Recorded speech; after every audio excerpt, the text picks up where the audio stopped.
Hi students. So let's start with the chapter second of plant physiology, that is respiration in plants. Okay. हम आज इसका introduction जो वाला part है वो स्टडी करेंगे. ठीक है. रेस्पिरेशन समझने से पहले I have to make you guys understand the difference between breathing and respiration. Okay. कि ब्रीथिंग और रेस्पिरेशन दोनों टर्म हम समझते हैं कि सेम है, but this two terms are not same. Breathing involves the exchange of gases.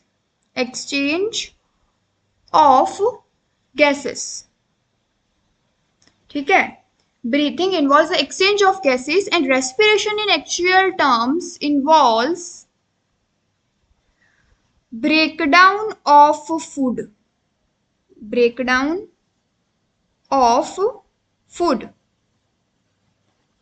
and getting energy from it.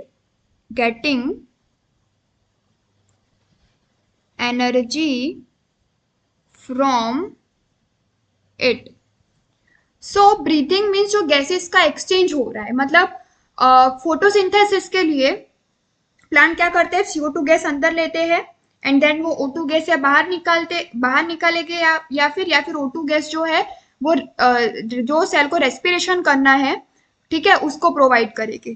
तो that is the exchange of gases. हमारे अंदर भी जैसे कि हम क्या करते हैं, हमारे अंदर हम क्या करते हैं, O2 को लेते हैं और CO2 को बाहर निकालते हैं, तो वो क्या हो गया, गैसेस का एक्सचेंज. ठीक है. लेकिन रेस्पिरेशन कब कहेंगे, जब स्पेसिफिकली सेल के अंदर ग्लूकोज का ऑक्सीडेशन हो, मतलब C6H12O6 प्लस O2, यानी ग्लूकोज का ब्रेकडाउन होके क्या बने, CO2 बने.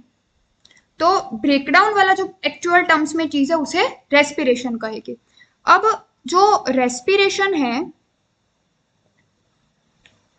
ठीक है, ये क्या होता है, फोटोसिंथेसिस का रिवर्स होता है. फोटोसिंथेसिस में हम CO2 और water in presence of energy क्या बनाते थे, ग्लूकोज बनाते थे, ऑक्सीजन बनाते थे, glucose plus oxygen plus water. ठीक है, मतलब प्रोडक्ट्स में ग्लूकोज और ऑक्सीजन मिलता था. तो ये फोटोसिंथेसिस का रिवर्स है, यानी C6H12O6 plus O2 gives us आपको जो फोटोसिंथेसिस में मिलता था, that is CO2 and water plus आपको क्या मिलेगी, एनर्जी. फोटोसिंथेसिस में एनर्जी यूज होती थी, यहाँ पे एनर्जी रिलीज होगी. ओके. यहाँ पे बैलेंस अगर इक्वेशन को करो तो कैसे याद रखना है, 6O2 6 CO2 6 वाटर. देख लो ऑक्सीजन कितने हैं यहाँ पे, 6 to the 12 plus 6 18, 6 to the 12 plus 6 18, 12 hydrogen and carbon 6 balance हो गया. सो रेस्पिरेशन का जो इक्वेशन है, इन शॉर्ट मैं ये समझाना चाहती हूँ कि respiration is reverse of photosynthesis.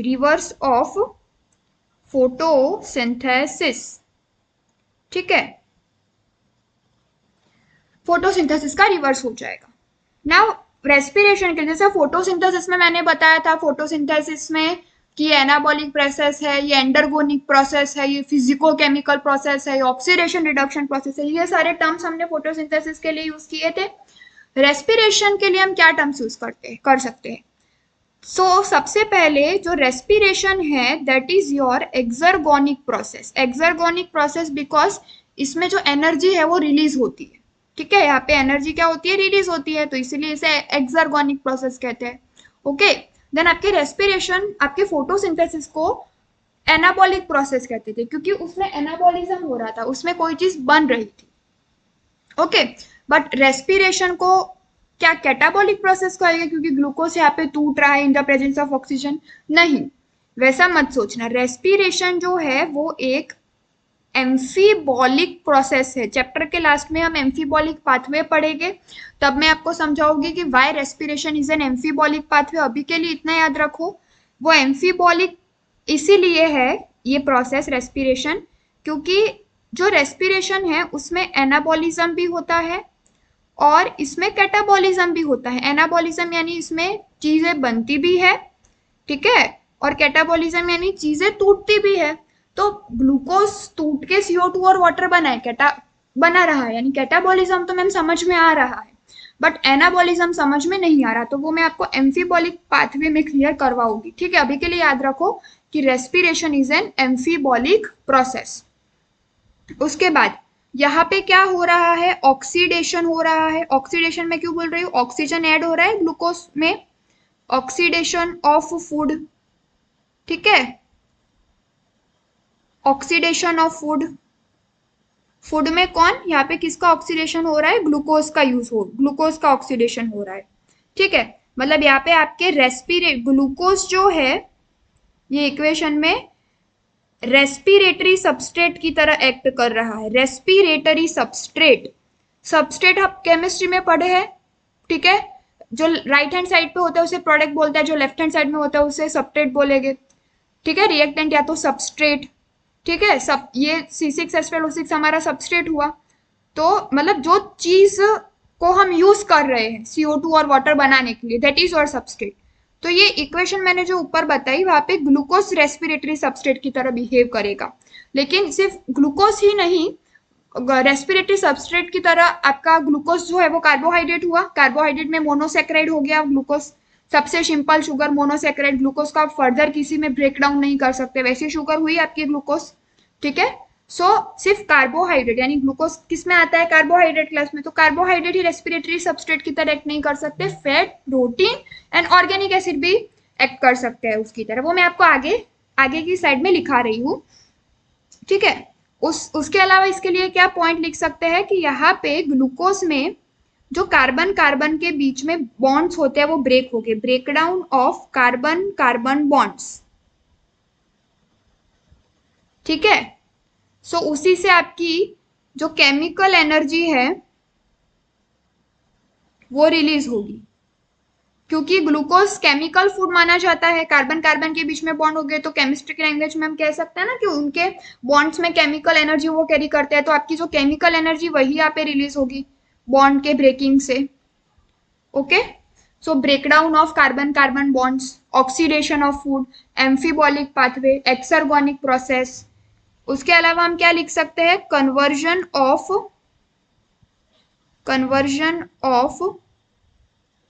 complex molecules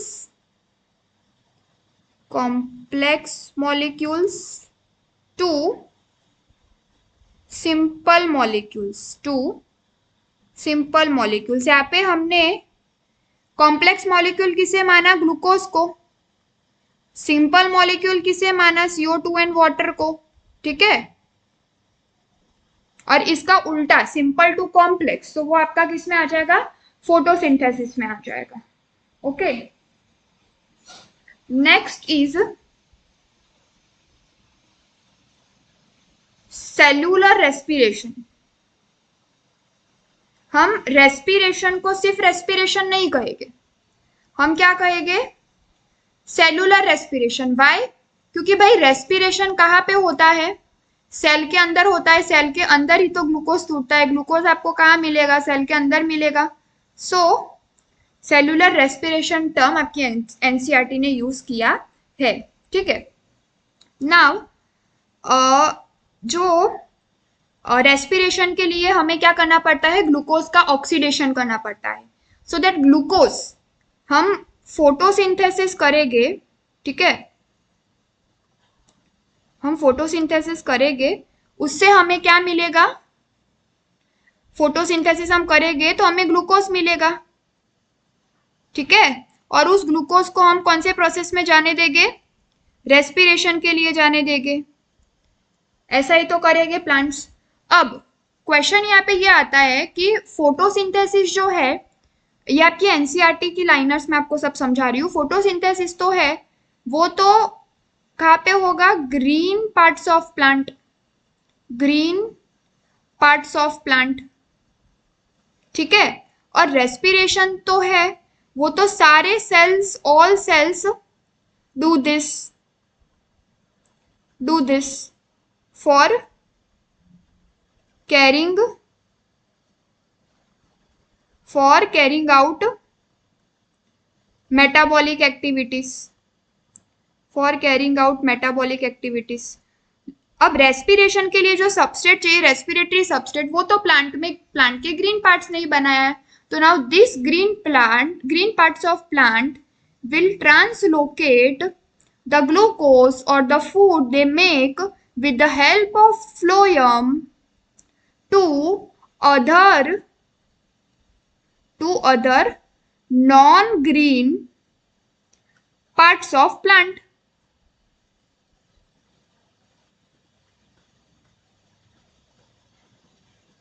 समझ आया?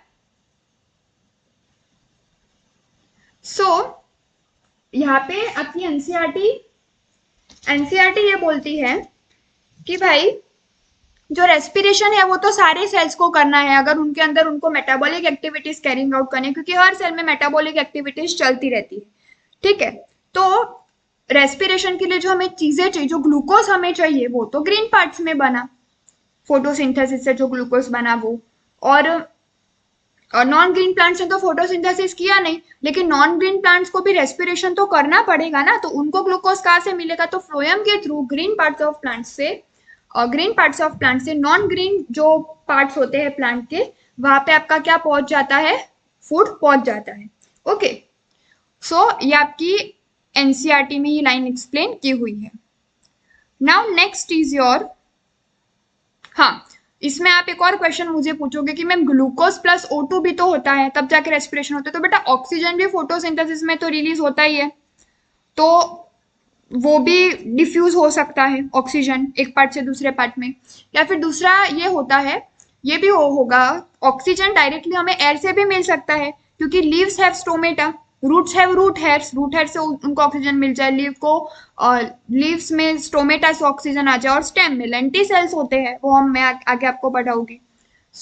देखो, या तो मैं आपको इधर ही पढ़ा देती हूँ, डू प्लांट्स ब्रीथ में मैं आपको पढ़ाने वाली थी ये कि आपको ग्लूकोज कहाँ से मिला। देन नेक्स्ट आपको O2 भी तो चाहिए, ठीक है, तो O2 आपको चाहिए तो leaves have stomata, leaves have stomata, root have root hairs,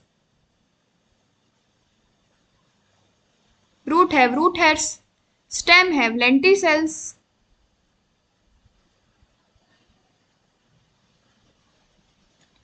otherwise एक और ऑप्शन है भाई, फोटोसिंथेसिस में भी O2 रिलीज होता है,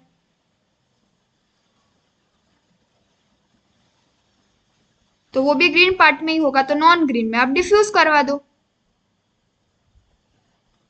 ठीक है, आपको इस तरीके से O2 मिल जाएगा और इस तरीके से ग्लूकोज मिल जाएगा।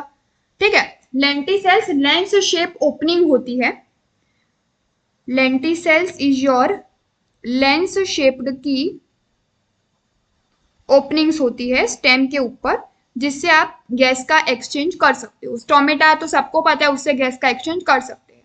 रूट में भी रूट हेयर्स होते हैं, जिससे आप गैसेस का एक्सचेंज कर सकते हो। ठीक है, रूट हेयर्स का बेसिकली काम होता है वाटर को एब्सॉर्ब करना, तो अलॉन्ग विथ इट आप गैस का भी एक्सचेंज उससे कर सकते हो। तो मतलब हर एक के पास कुछ ना कुछ चीजें हैं जिससे O2 हमें मिल सकता है। या तो फिर फोटोसिंथेसिस होता है तो O2 रिलीज होता ही है, वो भले ग्रीन पार्ट में होता है, नॉन ग्रीन तक डिफ्यूज करवा दो। या फिर और एक आपके पास एनसीईआरटी में लाइन लिखी है कि जो लीव्स होते हैं वो, मतलब जो लीव्स हो गए, स्टेम्स हो गए, कोई भी चीज, उनके जो लिविंग सेल्स होते हैं, वो लिविंग सेल्स ऊपर सुपरफिशियल रीजन में होते हैं, ऊपर ऊपर वाले रीजन में होते हैं, तो वो एयर के डायरेक्टली कांटेक्ट में ही होते हैं। ठीक है, जो आपके लिविंग सेल्स होते हैं, क्योंकि लिविंग सेल्स में क्यों बोल रही, क्योंकि डेड सेल्स तो ऑलरेडी उनको O2 की रिक्वायरमेंट है ही नहीं, उनको रेस्पिरेशन की रिक्वायरमेंट है ही नहीं। डेड सेल्स तो मैकेनिकल सपोर्ट के लिए होते हैं, जैसे कि स्टेम जो होती है, ठीक है, उसमें बार्क के नीचे आपके डेड सेल्स होते हैं, ठीक है, थिक वुडी स्टेम्स के अंदर, तो वो सपोर्ट प्रोवाइड करने के लिए हेल्प करते हैं। तो लिविंग सेल्स जो होते हैं वो आउटर सरफेस पे प्रेजेंट होते हैं of plant part, so they are in direct contact with air, they are in direct contact with air. Okay, और एक और आपकी एनसीईआरटी में रीजन दिया है पेरेन्काइमा। पेरेन्काइमल जो सेल्स होते हैं वो लूज होते हैं सेल्स। सो ये क्या करेंगे, मतलब एयर में जो O2 है वो इनके अंदर इजीली एंटर कर सकता है। ठीक है, मतलब एयर टाइट नहीं है ये सेल्स, एयर को अपने अंदर से पास होने देंगे, लूज होते हैं पेरेन्काइमल सेल्स।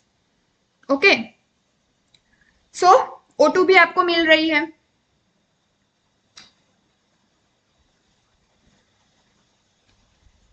तो ये रीजंस है आपके। ये डू प्लांट्स ब्रीथ वाले सेक्शन में मैं आपको पढ़ाने वाली थी, बट ये इधर कनेक्ट हो रहा है, so I have explained you here.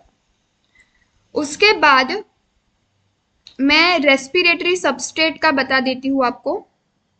Respiratory substrate, so respiratory substrate की तरह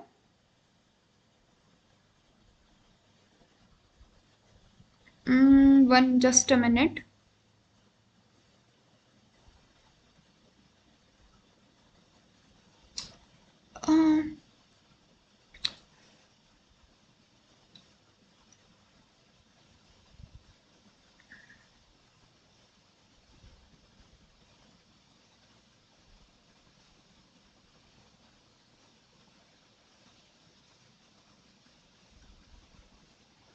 सो आपके ओके, इसको मुझे रिमूव करना पड़ेगा ना, है ना? सॉरी या। सो कार्बोहाइड्रेट भी रेस्पिरेटरी सबस्ट्रेट की तरह बिहेव कर सकते हैं। देन योर फैट्स भी रेस्पिरेटरी सबस्ट्रेट की तरह बिहेव कर सकते हैं। प्रोटीन्स भी रेस्पिरेटरी सबस्ट्रेट की तरह बिहेव कर सकते हैं। एंड आपके ऑर्गेनिक एसिड्स भी रेस्पिरेटरी सबस्ट्रेट की तरह बिहेव कर सकते हैं।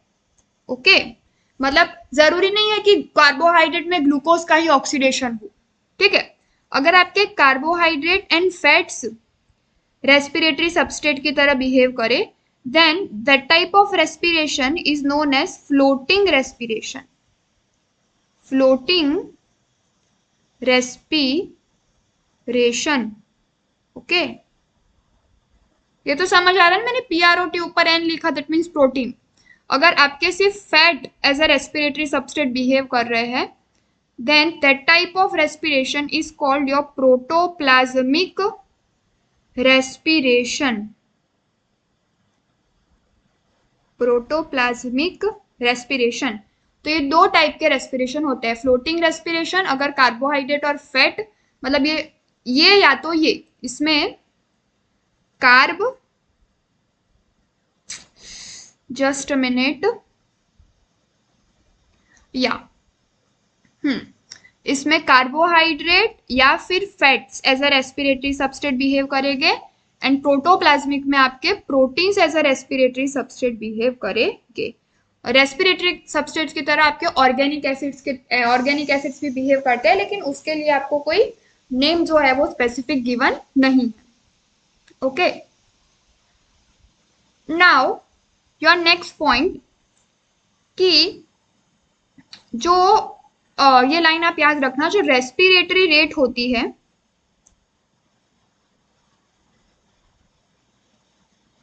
रेस्पिरेटरी रेट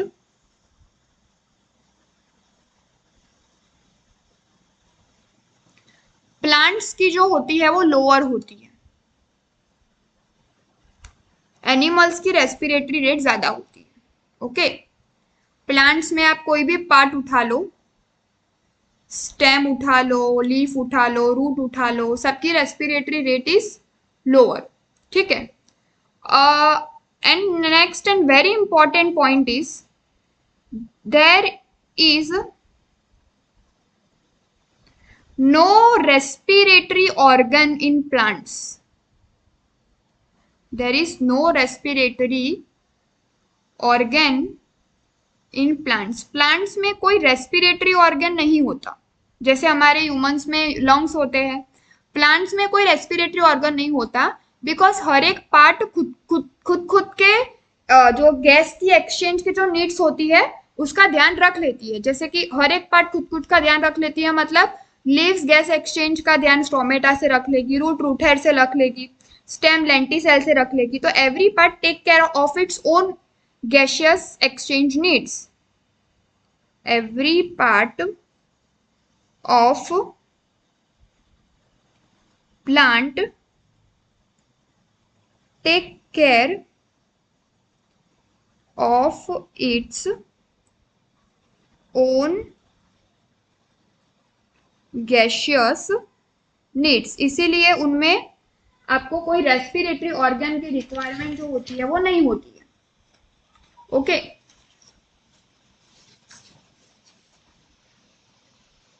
देन इसके बाद जो रेस्पिरेशन है वो कहाँ पे होता है?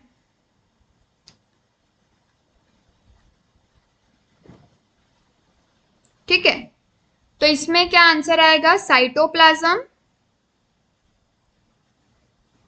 Plus mitochondria. ठीक है, और आपकी एनसीईआरटी ने ये लिखने के बाद इन यूकैरियोट्स ऐसा भी लिखा है। वो क्यों, वो मैं आपको समझाऊंगी, अभी बता देती हूँ। क्योंकि प्रोकैरियोट्स में माइटोकॉन्ड्रिया तो होता नहीं है। ठीक है, और रेस्पिरेशन हम भले एक सिंगल स्टेप में मैं बोल देती हूँ रेस्पिरेशन, मैंने एक इक्वेशन लिख दी, ग्लूकोज का ऑक्सीडेशन हुआ, वो टूट के CO2 वाटर में कन्वर्ट हो गया, रेस्पिरेशन हो गया। नो, ये भी फोटोसिंथेसिस की तरह ही वो लाइन आएगी। ये कोई सिंगल स्टेप रिएक्शन नहीं है, ये मल्टी स्टेप रिएक्शन है। आप सोचो, रेस्पिरेशन में स्टेप वाइज चीजें चलती है। साइटो रेस्पिरेशन में अगर मैं स्पेसिफिकली एरोबिक रेस्पिरेशन की बात करती हूँ आपको, जो ऑक्सीजन की प्रेजेंस में होती है, तो एरोबिक रेस्पिरेशन में स्टेप वाइज यानी सबसे पहले होता है ग्लाइकोलाइसिस। मैं आपको रीजन बता रही हूँ क्यों साइटोप्लाज्म प्लस माइटोकॉन्ड्रिया दोनों ऑर्गेनल्स लिखे हैं। ठीक है, ये आपका जो ग्लाइकोलाइसिस होता है वो कहाँ पे होता है? साइटोप्लाज्म। मतलब ग्लाइकोलाइसिस जो रेस्पिरेशन का एक स्टेप है। ग्लाइकोलाइसिस में ग्लूकोज यूज होता है, ग्लूकोज से टूट के कुछ बनता है, फिर वो जो बना उसमें से कुछ बनेगा। अब ग्लाइकोलाइसिस एनसीईआरटी में निकाला, वो पूरा जो टेबल, वो पूरी जो सीक्वेंस वाइज फ्लो चार्ट में आपको दिया है, तो वो ग्लाइकोलाइसिस आपका कहाँ होता है? साइटोप्लाज्म में। Second is your link reaction, ये सभी मैं आपको डिटेल में करवाऊंगी कल से। RXN यानी लिंक रिएक्शन। लिंक रिएक्शन आपका होता है mitochondrial matrix, mitochondrial matrix. Then third is your Krebs cycle, इसके बहुत सारे नाम है, लिंक रिएक्शन के भी बहुत सारे नाम है, वो डिटेल में जब पढ़ाऊंगी तब बताऊंगी। ये भी कहाँ पे होता है? माइटोकॉन्ड्रियल मैट्रिक्स, माइटोकॉन्ड्रियल मैट्रिक्स में होता है। And then fourth use your ETS, electron transport system, वो आपकी होता है माइटोकॉन्ड्रिया की इनर मेम्ब्रेन में। इनर जिसको क्रिस्टी भी बोलते हैं ना अपन, इनर मेम्ब्रेन ऑफ माइटोकॉन्ड्रिया। ये तो आपको चीज समझ में आ गई ना, जैसे ये मेरा माइटोकॉन्ड्रिया हो गया। ठीक है,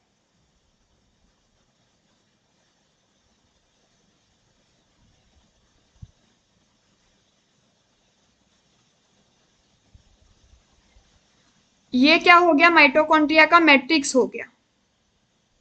ठीक है, क्लोरोप्लास्ट में इस मैट्रिक्स को स्ट्रोमा नाम दिया था, यहाँ पे मैट्रिक्स को मैट्रिक्स ही बोलते हैं। ये आपकी आउटर मेम्ब्रेन हुई,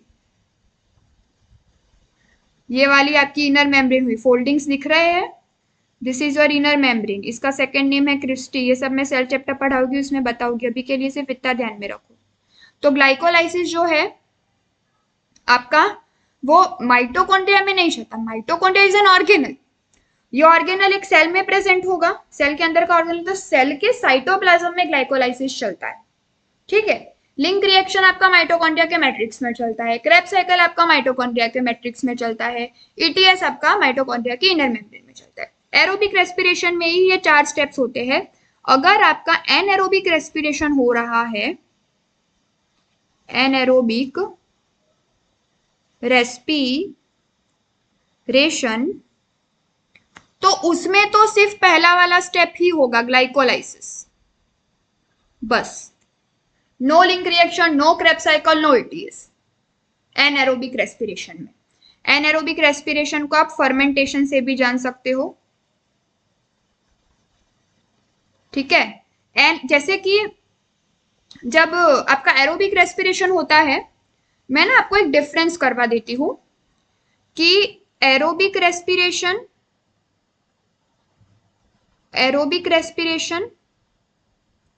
और एनएरोबिक रेस्पिरेशन में क्या फर्क होगा।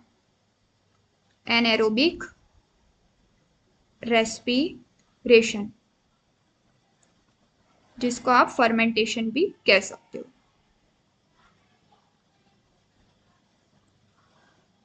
Fermentation, aerobic respiration requires O2,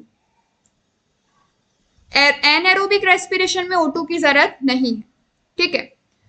जो एरोबिक रेस्पिरेशन होता है उसमें कंप्लीट ऑक्सीडेशन होता है ग्लूकोज का, complete oxidation of glucose. Complete oxidation है यानी यहाँ पे आपको प्रोडक्ट्स में क्या देखने को मिलेगा, कंप्लीट ऑक्सीडेशन हुआ ना, जैसा मैंने आपको रिएक्शन में बताया था, ऑक्सीडेशन से CO2 एंड वाटर बनता है, सो वो देखने को मिलेगा। एनएरोबिक में O2 यूज नहीं होता है, ठीक है, वो बताया मैंने, यहाँ पे आपको इनकम्प्लीट ऑक्सीडेशन देखने को मिलेगा। O2 यूज नहीं होता, फिर भी रेस्पिरेशन तो होगा। ऐसा मत सोचो कि भाई मैम O2 यूज नहीं होता तो रेस्पिरेशन कैसे होगा, आपने इक्वेशन में तो प्लस O2 लिखा है। तो मैंने बताया ना कि एरोबिक रेस्पिरेशन में 4 स्टेप होते हैं। O2 आपके ETS वाले स्टेप में यूज होता है। पहले जो ग्लाइकोलाइसिस है, फिर लिंक रिएक्शन है, फिर क्रेब्स साइकिल है, उसमें आपका O2 यूज नहीं होता। वो ETS में वो चारों कलेक्टिवली मिलके एरोबिक रेस्पिरेशन बनाते हैं। वो चारे चीज कंप्लीट होती है, फिर एरोबिक रेस्पिरेशन कंप्लीट हुआ ऐसा कहेंगे। यानी O2 नहीं होगा तो फिर भी ग्लाइकोलाइसिस तो होगा। ग्लाइकोलाइसिस यूनिवर्सल है, एरोबिक हो या एनएरोबिक हो, दोनों में होगा। प्रोकैरियोट हो या यूकैरियोट हो, यूकैरियोट में तो चलो होगा ही, प्रोकैरियोट हो उसमें ग्लाइकोलाइसिस होगा, बाकी चीजें भले ना नहीं होगी उसमें, लेकिन ग्लाइकोलाइसिस होगा, ठीक है। सो एनारोबिक रेस्पिरेशन यानी incomplete oxidation of glucose. So ma'am products में क्या बनेगा, सो प्रोडक्ट्स में बनेगा, देखो एनारोबिक रेस्पिरेशन को मैंने बोला फर्मेंटेशन भी कह सकते हैं, ठीक है। तो मैं आपको समझाती हूँ प्रोडक्ट्स में क्या बनेगा। फर्मेंटेशन जब हम पढ़ेंगे ना, एनारोबिक रेस्पिरेशन को फर्मेंटेशन भी कह सकते हैं, तो वो 2 टाइप का होता है, lactic acid fermentation and alcoholic fermentation. तो जब आपका अल्कोहलिक फर्मेंटेशन होगा तो आपका एज अ प्रोडक्ट अल्कोहल भी बनेगा प्लस CO2 भी बनेगा। जब आपका लैक्टिक एसिड फर्मेंटेशन होगा तो आपका प्रोडक्ट में क्या बनेगा, लैक्टिक एसिड बनेगा। ये मैं आपको आगे ये वाला स्टेप में आगे आपको डिटेल में समझाने वाली हूँ। अभी के लिए इतना याद रखो कि एरोबिक रेस्पिरेशन में ग्लूकोज का कंप्लीट ऑक्सीडेशन हो जाता है, O2 भी यूज होता है। एरोबिक रेस्पिरेशन में चारों स्टेप्स हो जाएगी। एनएरोबिक रेस्पिरेशन में सिर्फ उसमें से ग्लाइकोलाइसिस होगा, बाकी की स्टेप्स नहीं होगी। ऐसा मत सोचना कि एनएरोबिक में O2 यूज नहीं होता तो रेस्पिरेशन कैसे। भाई ये जो मैंने आपको चारों स्टेप्स बताई ना, ये चारों स्टेप्स में O2 की रिक्वायरमेंट नहीं है, लास्ट स्टेप में ही O2 की रिक्वायरमेंट है। हर एक स्टेप में O2 की रिक्वायरमेंट नहीं है, ठीक है। वो आप आगे आगे जैसे पढ़ोगे आपको समझ आ जाएगा। अभी के लिए याद रखो कि एनारोबिक रेस्पिरेशन में इनकम्प्लीट ऑक्सीडेशन होता है। Product can be lactic acid, अगर लैक्टिक एसिड टाइप का एनारोबिक रेस्पिरेशन हो रहा है, यानी लैक्टिक एसिड टाइप का फर्मेंटेशन हो रहा है। प्रोडक्ट कैन बी अल्कोहलिक, अगर अल्कोहलिक टाइप का फर्मेंटेशन हो रहा है, मतलब product can be alcohol plus CO2। So product भी मैं तो बोल रही हूँ अभी के लिए मत याद रखो, सिर्फ इतना याद रखो कि कुछ दूसरे प्रोडक्ट CO2 और वाटर के अलावा मिल सकते हैं एनारोबिक रेस्पिरेशन, क्योंकि फर्मेंटेशन डिटेल में हम आगे पढ़ने वाले हैं, ठीक है। अब देखो ये एरोबिक रेस्पिरेशन है, ये एनारोबिक है तो रेस्पिरेशन, भले एरोबिक है एनारोबिक। करते क्यों है रेस्पिरेशन, एनर्जी के लिए, ठीक है। तो दोनों में कुछ ना कुछ हमें एनर्जी तो मिलेगी ही। ये आपका फर्स्ट डिफरेंस, ये आपका सेकंड डिफरेंस, ये आपका थर्ड डिफरेंस। सो यहाँ पे आपको 36 या तो फिर 38 ATP एज एन एनर्जी मिल सकती है। देखो एनर्जी जो होती है ना, मैं बोलती हूँ रेस्पिरेशन एनर्जी के लिए करते हैं, एनर्जी के लिए करते हैं, वो एनर्जी एट लास्ट ATP के फॉर्म में स्टोर हो जाती है, ठीक है। आपका जो ATP है ना, your ATP is the energy currency of the cell. Energy currency of the cell. मतलब हम रेस्पिरेशन से एनर्जी बनाते हैं, एटीपी बनाते हैं, और फिर जब जरूरत पड़ती है हमें एनर्जी की तो ये एटीपी को तोड़ के एनर्जी को यूज करते हैं. ठीक है. सो जब आपका एरोबिक रेस्पिरेशन होता है तो 36 से 38 एटीपी बनते हैं, आपका एनएरोबिक रेस्पिरेशन होता है तो 2 एटीपी बनते हैं. कितना लार्ज डिफरेंस है, आप देखो कितना लार्ज डिफरेंस. 38 से 36 आपके एरोबिक रेस्पिरेशन में बन रहे हैं, एनएरोबिक में सिर्फ 2 एटीपी बन रहे हैं. ठीक है, मतलब एटीपी तो बन रहे दोनों में, क्योंकि दोनों है तो क्या, रेस्पिरेशन ही, तो एटीपी तो बनेगा. ओके. उसके बाद इसमें एक और चीज जो आपको समझनी है, दैट इज आपकी एनसीईआरटी में ऑब्लिगेट एनएरोब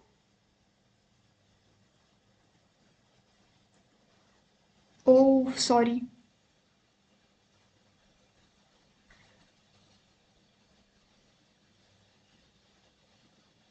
ऑब्लिगेट एनएरोब और फैकल्टेटिव एनएरोब दिए, बट हम सारे समझते हैं ऑब्लिगेट एनएरोब क्या होता है.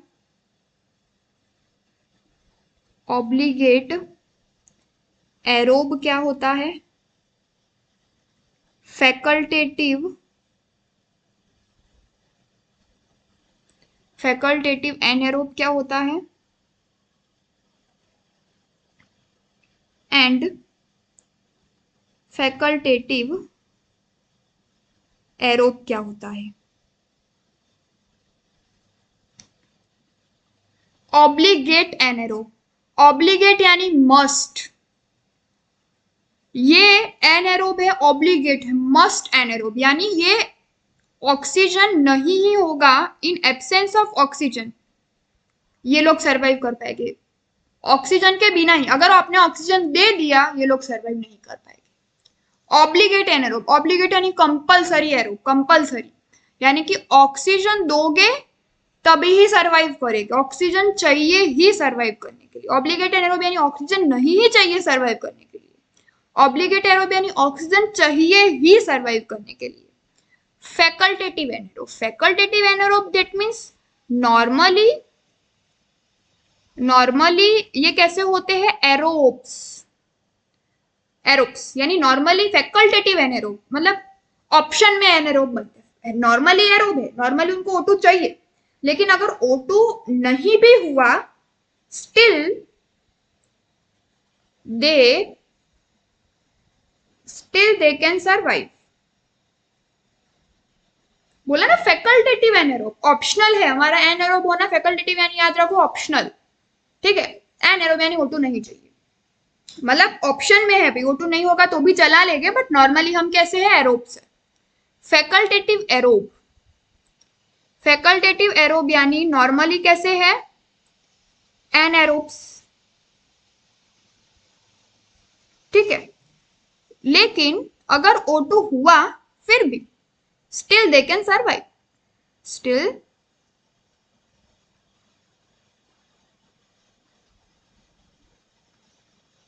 मतलब हमारा एरोब होना ऑप्शन में है, बाकी हम नॉर्मली कैसे है, एनएरोब. ओके, सो ये 4 टर्म्स हमें याद रखने हैं. सो ये हमारा इंट्रोडक्शन वाला जो पार्ट है वो कंप्लीट होता है. सो इसकी एक बार एनसीईआरटी हम पढ़ लेते हैं.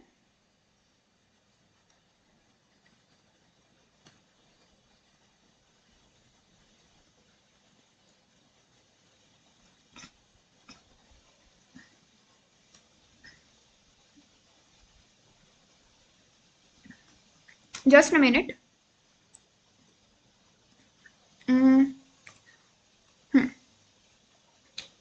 ठीक है, सो इंट्रोडक्शन से स्टार्ट करेंगे.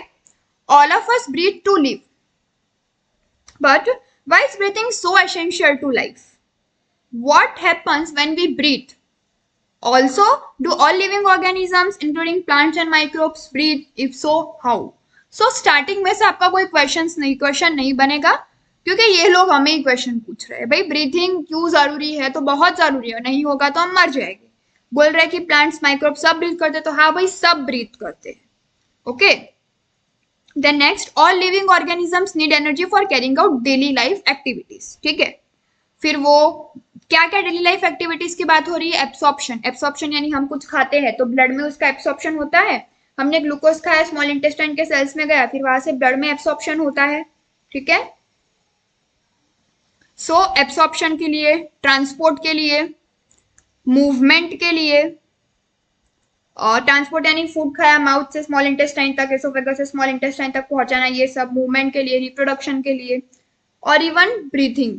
हम ये जो एक्सचेंज ऑफ गैसेस करते हैं, सांस लेना और छोड़ना, ये सब कुछ। सो ये सारे प्रोसेसेस के लिए हमें इन शॉर्ट मतलब डेली लाइफ एक्टिविटीज जो हम हमारे अंदर की खुद की जो करते, एक्स्ट्रा की तो बात ही नहीं, जो हमारी बॉडी में चल रही है, इन्होंने उनकी ही बात की, उसके लिए हमें एनर्जी की रिक्वायरमेंट होती है। ठीक है,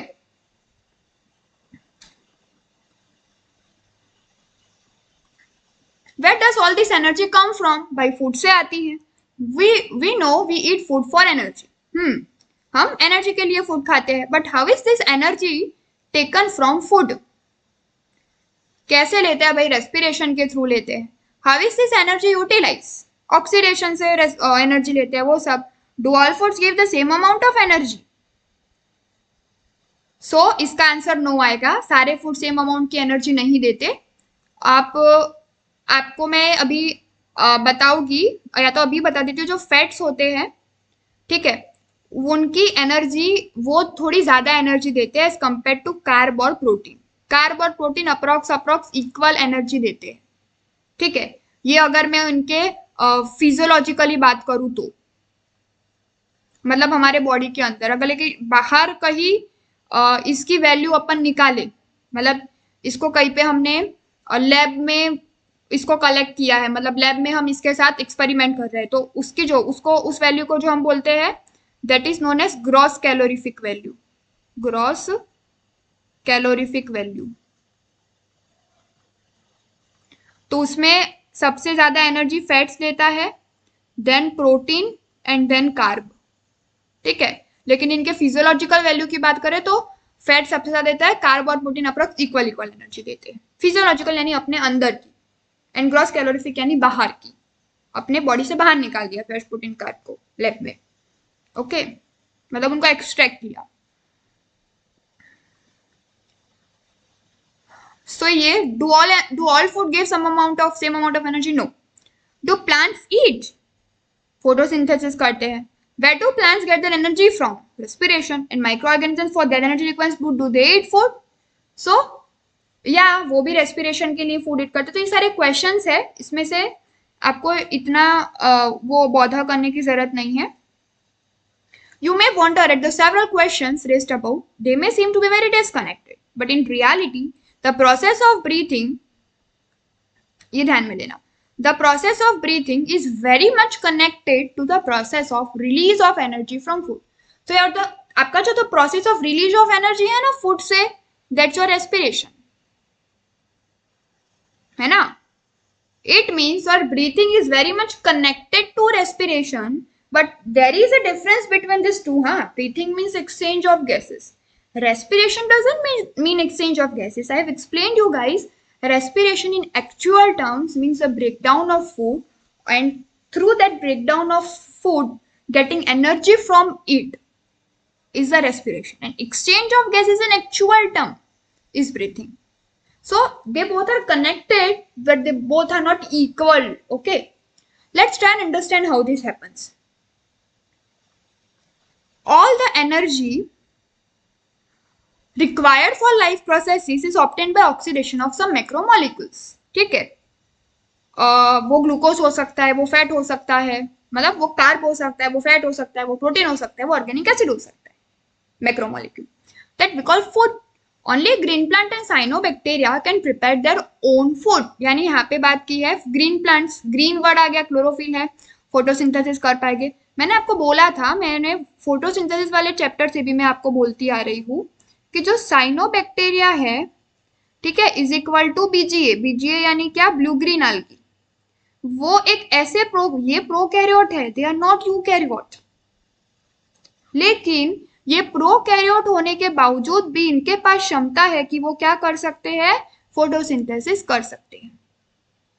by the process of photosynthesis they trap light energy, photosynthesis में तो लाइट एनर्जी चाहिए, वो लाइट एनर्जी को केमिकल एनर्जी में कन्वर्ट करते हैं, यानी फूड में कन्वर्ट करते हैं, that is stored in the bonds of carbohydrate like glucose. मैंने बोला था आपको, केमिकल फूड लाइट एनर्जी से कन्वर्जन केमिकल एनर्जी में हो रहा है, केमिकल एनर्जी यानी केमिकल फूड यानी ग्लूकोज। केमिकल एनर्जी क्यों कहा, क्योंकि ग्लूकोज में कार्बन कार्बन बॉन्ड के बीच में केमिकल एनर्जी होगी। अब ये जो केमिकल एनर्जी है वो स्टोर्ड ग्लूकोज के फॉर्म में भी हो सकती है, सुक्रोज के फॉर्म में भी हो सकती है, स्टार्च के फॉर्म में भी हो सकती है। सुक्रोज एक डाइसेक्राइड है, स्टार्च एक पॉलीसेक्राइड है। स्टार्च अगर टूटेगी तो ग्लूकोज के बहुत सारे आपको मॉलिक्यूल्स मिलेंगे।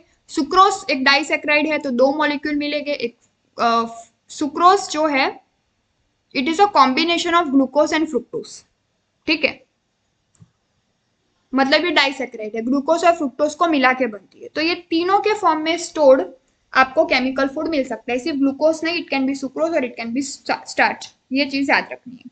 We must remember that in green plants too not all cell tissues and organ photosynthesise.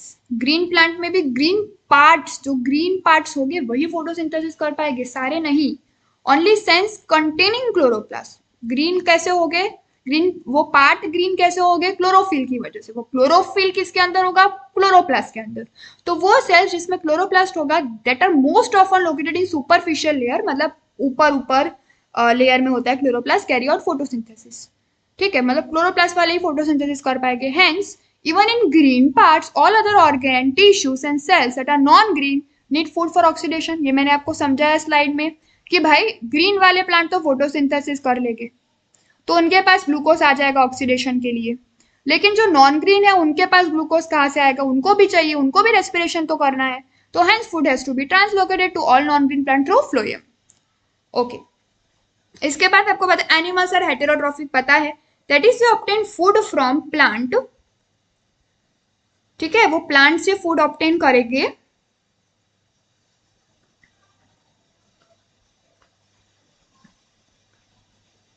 ये कुछ ज्यादा ही जूम हो गया।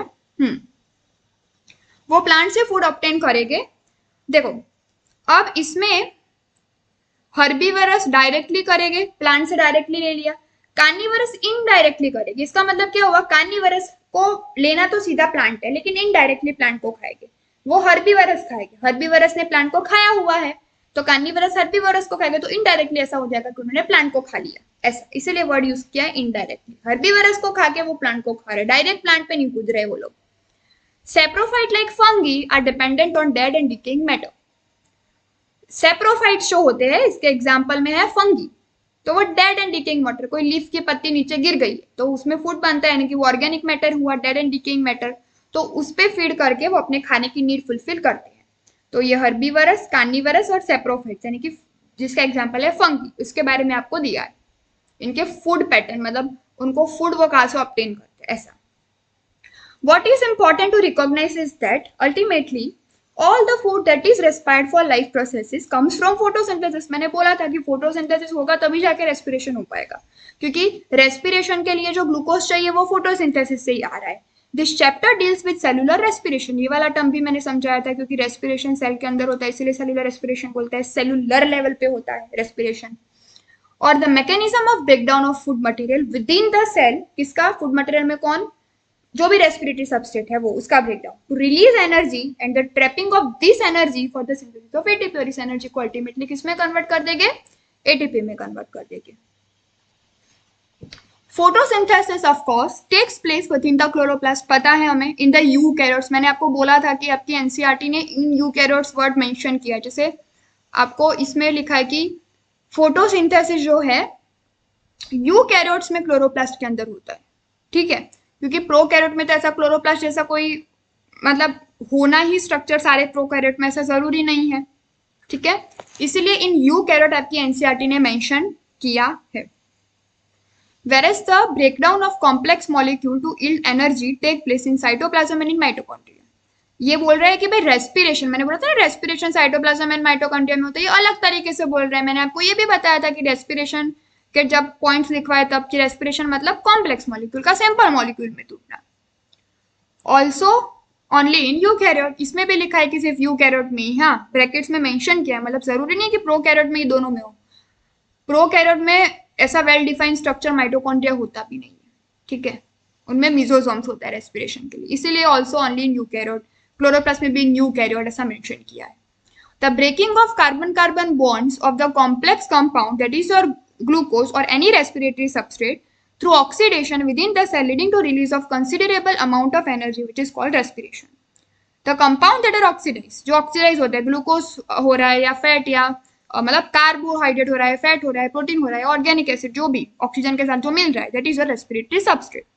Usually carbohydrate are oxidized. Usually, generally carbohydrate are oxidized to release energy, but protein, fat, and even organic acid can be used as respiratory substance in some plant under certain conditions.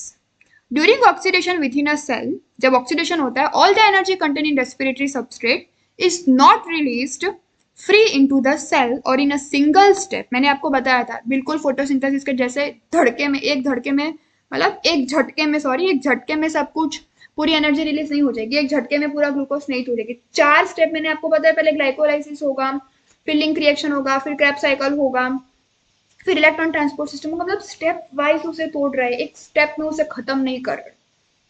It is released in a series of slow stepwise reactions controlled by enzymes. Okay, वो तो enzymatic देखेंगे हम सारे enzyme, जैसे photosynthesis में rubisco पेप्टेज enzyme से, यहाँ पे भी आपको एंजाइम सीखने को मिलेंगे, ठीक है, हेक्सोकाइनेस, ये सारे ग्लाइकोलाइसिस में, फिर ईटीएस में अलग, क्रेब्स में, सॉरी क्रेब्स में अलग, ईटीएस में तो नहीं आएंगे, क्रेब्स में अलग, and it is trapped as a chemical energy in the form of ATP. Ultimately ATP ही बनाना है। Hence it is important to understand Hence, it is important to understand that energy released by oxidation in respiration is not used directly, but it is used to synthesize ATP. Energy को directly तो use नहीं कर सकते ना, वो energy इकट्ठी करके उसे एटीपी बनाना होगा, हम एटीपी को यूज कर सकते हैं। खुली एनर्जी को कहाँ से हम यूज करेंगे? Which is broken down whenever energy needs to be utilize, ठीक है, मतलब एटीपी को बना लिया एक बार तो फिर एटीपी को हम कभी भी ब्रोकन डाउन कर सकते हैं, ठीक है, एडीपी और पीआई में। और ऐसा जब हम करते हैं, एटीपी को ब्रोकन डाउन करना उसको फॉस्फोरिलेशन बोलते हैं, उल्टा मैकेनिज्म जाना, दैट इज सॉरी एटीपी को ब्रोकन डाउन करना उसे हाइड्रोलिसिस कहते हैं, उल्टा स्टेप, एडीपी और पीआई से एटीपी बनाना उसे फॉस्फोरिलेशन कहते हैं, लेकिन एटीपी को तोड़ना उसे हाइड्रोलिसिस कहते हैं। तो हाइड्रोलिसिस के वक्त जो फिर एटीपी हमने बना लिया एक बार, फिर उसको कभी भी सेल में यूज करो, अगर एनर्जी की जरूरत है तो उस एटीपी को तोड़ो, वो चीज बताइए। Hence ATP act as the energy currency of the cell. एक बार एटीपी बना लिया, जब भी सेल को जरूरत पड़ी उसे एडीपी पीआई में तोड़ दो, उसका हाइड्रोलाइसिस कर दो, फिर उस एनर्जी को आप यूटिलाइज कर सकते हो। This energy trapped in ATP is utilized in various energy requiring processes of organism, ठीक है, एनर्जी रिक्वायरिंग प्रोसेसेस, क्योंकि इसको जब तोड़ेंगे तो एनर्जी मिलेगी। And the carbon skeleton produced during respiration is used as precursor for biosynthesis of other molecule in cell. आपको ये जो लाइन है ना, वो अभी नहीं, बट आपको मैं जब क्रेब्स साइकिल पढ़ाऊंगी तब आपको समझ में आ जाएगी, ठीक है। ये बोलना चाहता है कि जो कार्बन स्केलेटन मतलब ग्लूकोज को हम पूरा नहीं तोड़ते, जैसे आप ग्लाइकोलाइसिस का भी चार्ट देखो, एक चीज से दूसरी चीज बन रही है, दूसरी से तीसरी। आप अपने एनसीईआरटी में जो क्रेब्स साइकिल देखो तो उसमें भी एक चीज से ऐसे गोले में दी है ना, तो क्रेब्स साइकिल एक चीज से दूसरी बन रही है, दूसरी से तीसरी। तो जो भी कार्बन स्केलेटन बीच में बन रहे, जैसे कि सक्सिनाइल कोएंजाइम ए आपके क्रेब्स साइकिल में बनता है, तो ये कार्बन स्केलेटन ही है, इसमें कार्बन और हाइड्रोजन ऑक्सीजन कुछ ना कुछ मिला के सक्सिनाइल कोएंजाइम में बना होगा, so it's a carbon skeleton. तो इससे आप आगे जाके क्या बना सकते हो? क्लोरोफिल बना सकते हो, क्लोरोफिल बना सकते हो और साइटोक्रोम बना सकते हो। साइटोक्रोम B6F कॉम्प्लेक्स देखा था ना फोटोसिंथेसिस में, ETS में, उसमें भी, ठीक है। तो मतलब आपके जो कार्बन स्केलेटन बन रहे हैं, उस कार्बन स्केलेटन को आप कोई और चीज बनाने के लिए भी यूज कर सकते हो, ऐसा, ठीक है।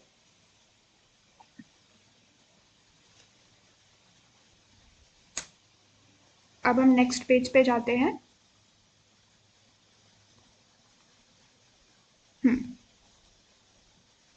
उसके बाद है do plants breathe. So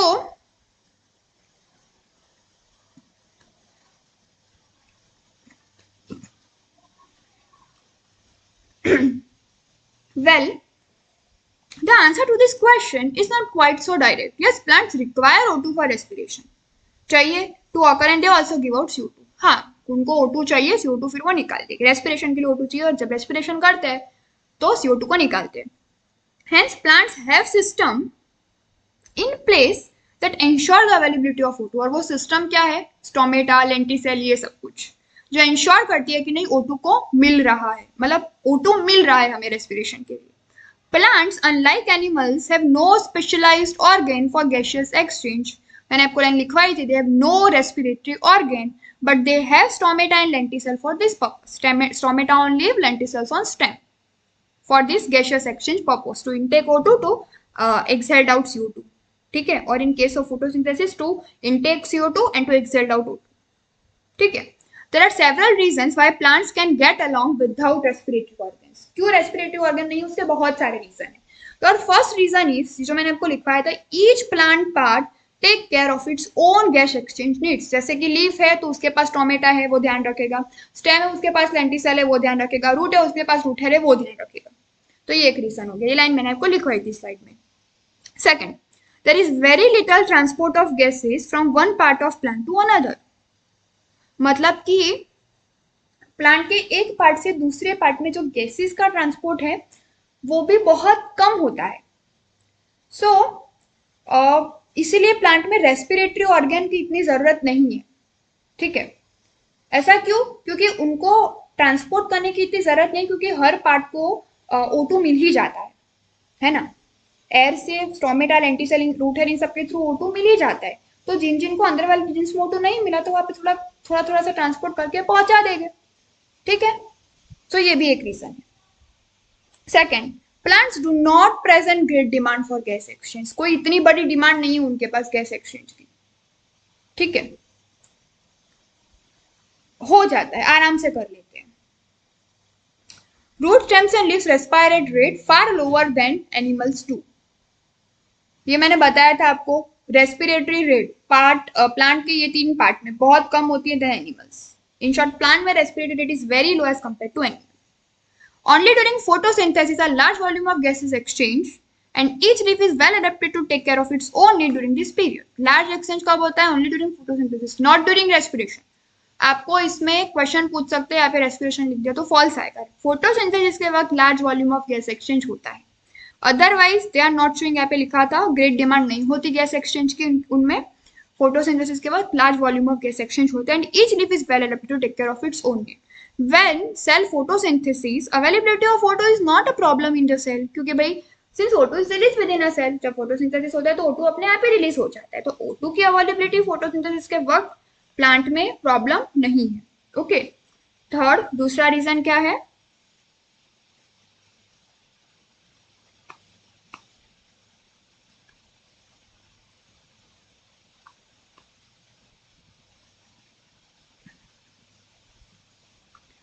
The distance that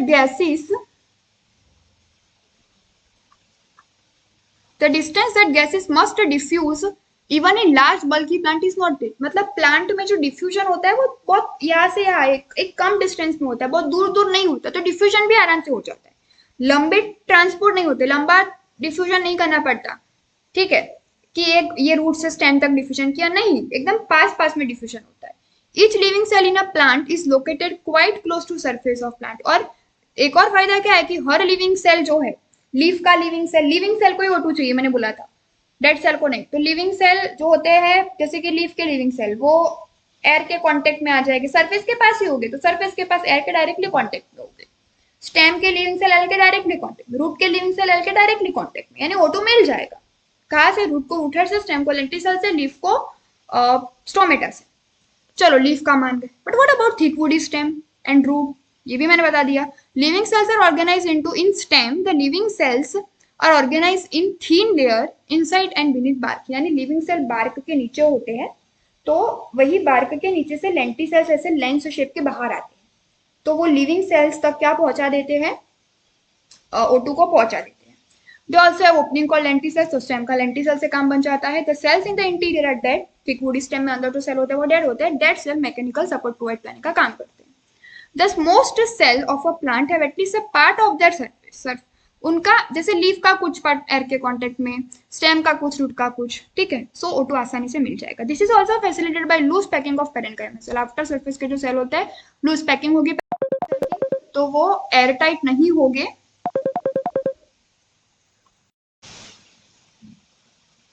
वो एयर टाइट नहीं होंगे, ठीक है, तो इजीली उनमें O2 हम इजीली उसमें O2 एंटर हो सकता है, which provide an interconnected network of air spaces. ये आपको इक्वेशन दी है, ठीक है, ग्लूकोज का कंबशन कोई भी चीज में अगर हम जैसे कि carbon in the presence of oxygen CO2 बनाता है तो इसको हम बोलते हैं कंबशन। O2 जब किसी चीज के साथ कंबाइन होते हैं तो यहाँ पे बोला complete combustion of glucose, CO2 water produce होता है and as an product in energy most of which is given out as heat, ठीक है, मोस्ट ऑफ हीट के तौर पे बाहर चली जाती है, मोस्ट, लेकिन बहुत सारी एटीपी बनाने के लिए भी यूज होती है, बची हुई बाहर चली जाती है in form of liberated in the form of heat.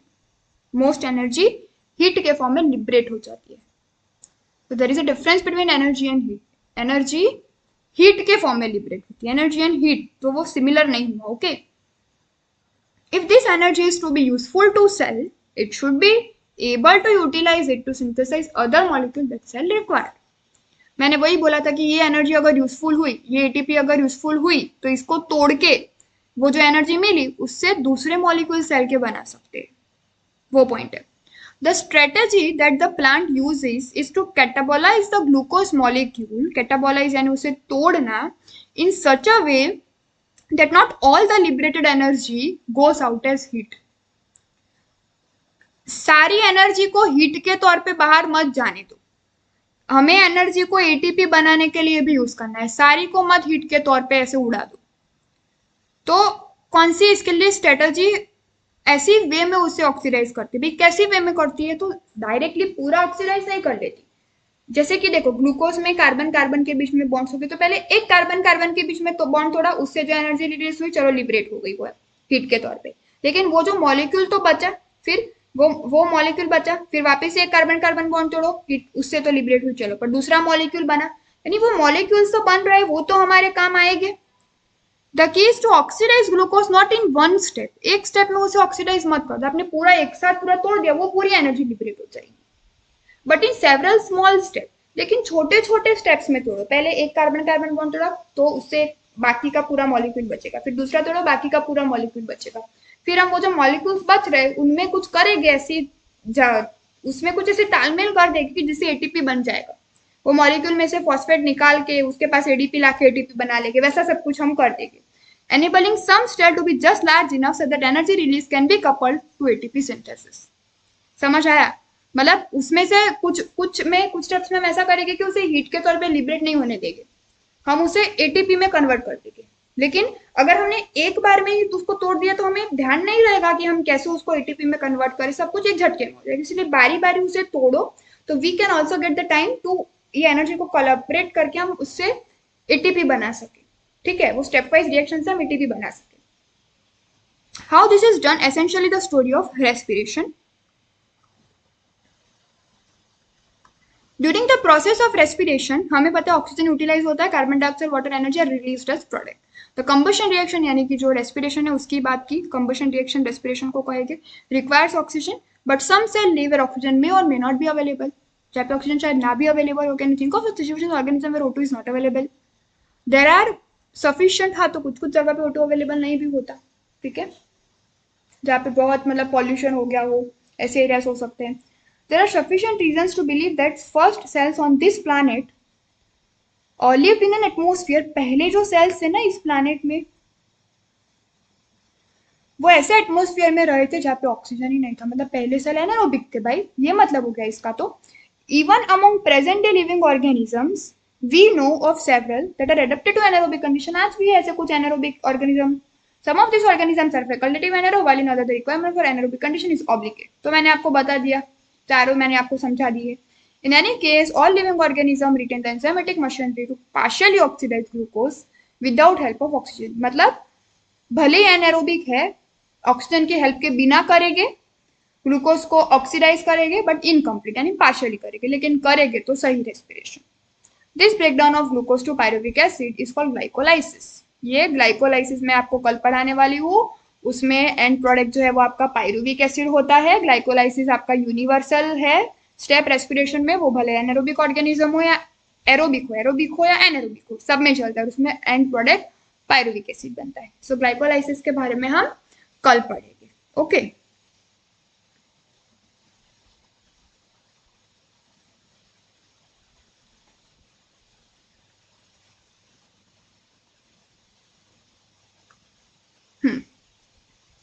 Now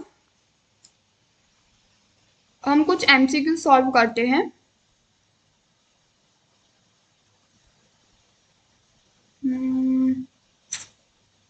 या हमने आज जो टॉपिक पढ़ा उसी के बेस पे कुछ एमसीक्यूज में लेके आई हूँ।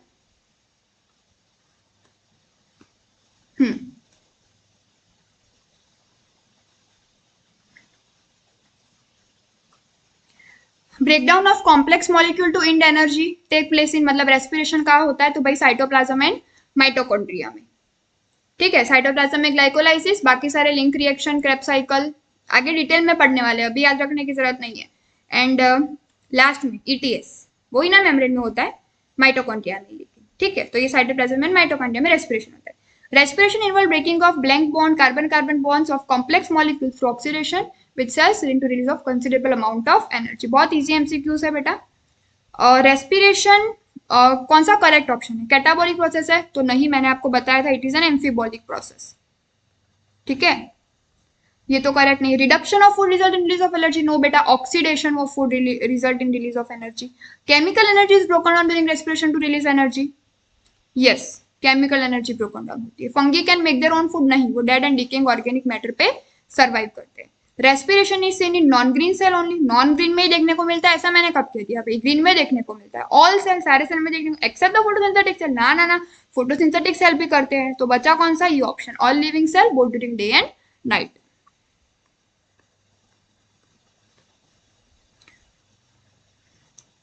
The compounds that are subjected to biological oxidation are called respiratory substrate, and in which is the most common? So carbohydrate. Which of the following substances can undergo oxidation and release energy? Inorganic तो कभी नहीं आ सकता, मैंने organic acid बताया था। मैंने बोला था फोटोसिंथेसिस में भी ग्लूकोज इज ऑर्गेनिक फूड, क्योंकि कार्बन और हाइड्रोजन जिसमें होता है, मस्ट कार्बन एंड हाइड्रोजन, इसे ऑर्गेनिक कहते हैं। तो ग्लूकोज में है दोनों, तो ऑर्गेनिक फूड यानी कि ग्लूकोज की बात है, तो दोनों ही, यानी कि both 2 and 3।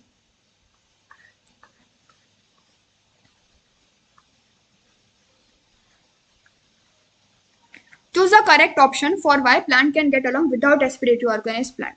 Incorrect option, sorry. तो पहला ही आपका बेटा इनकरेक्ट आपको साउंड कर रहा है, रेस्पिरेशन रेट एनिमल में फास्टर नहीं होती। ठीक है, respiration rate is faster than animal in root, मतलब बोला है कि प्लांट में फास्टर होती है, तो वो गलत स्टेटमेंट है। बाकी सारे आप पढ़ लो। O2 जो है फोटोसिंथेसिस के वक्त रिलीज होता है, वो रेस्पिरेशन के लिए होता है। लूज पैरेंकाइमल सेल रेस्पिरेशन को फैसिलिटेट करते हैं और बहुत लिटिल ट्रांसपोर्ट ऑफ गैस होता है। एनसीईआरटी लाइनर से सारी। फ्लोटिंग रेस्पिरेशन में मैंने आपको बताया था, जो रेस्पिरेटरी सबसेट होता है can be fat and can be carbohydrate.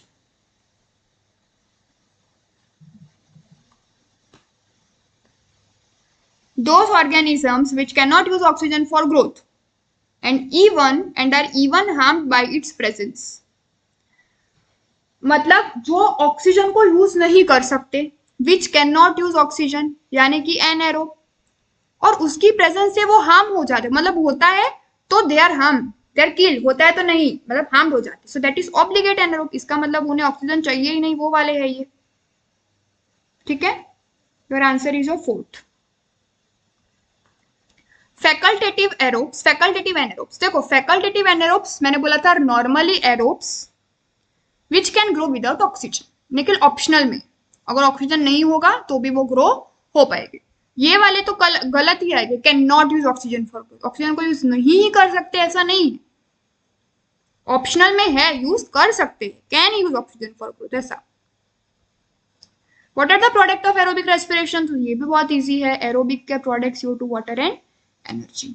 Maximum energy, हाँ मैं ये बता रही थी, मैंने आपको जो ऊपर समझाया, maximum energy can be obtain from oxidation of which respiratory substrate, तो मैक्सिमम एनर्जी हम फैट से ऑब्टेन कर सकते हैं। मैंने बताया था फिजियोलॉजिकल वैल्यू में maximum energy fat, carbon protein में ऑलमोस्ट सेम, लेकिन ग्रॉस कैलोरीफिक वैल्यू की बात करूं, बाहर अगर इसे एक्सट्रैक्ट करके लाया तो पहले फैट की सबसे ज्यादा energy, then protein, then carbohydrate. हमारे अंदर तो प्रोटीन कार्ब को ब्रेक करने से ऑलमोस्ट इक्वल एनर्जी ही मिलती है।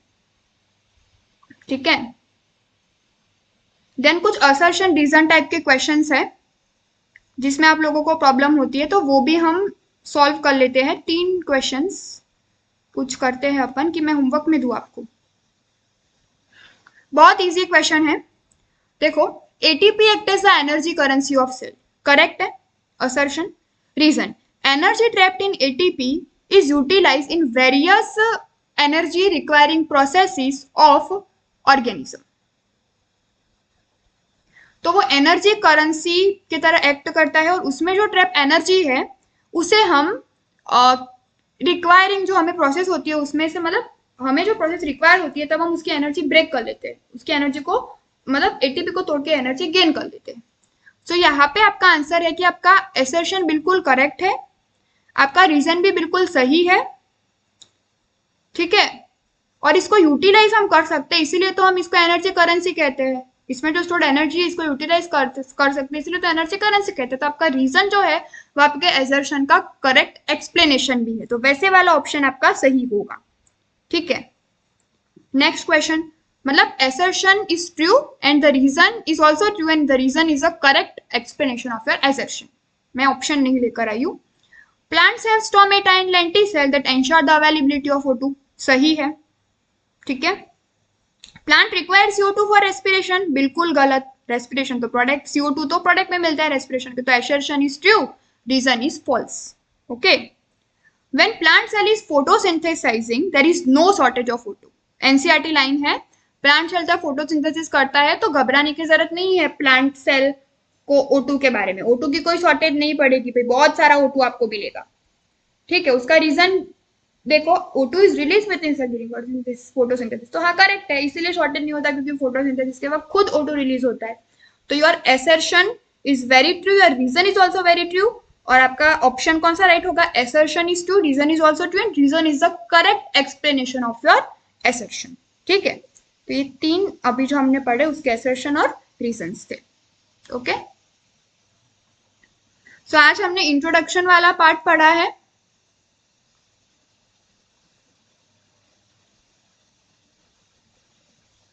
ओके, अब इसके आगे वाला ब्लड ग्लाइकोलाइसिस से हम नेक्स्ट लेक्चर में स्टार्ट करेंगे। Okay, thank you so much.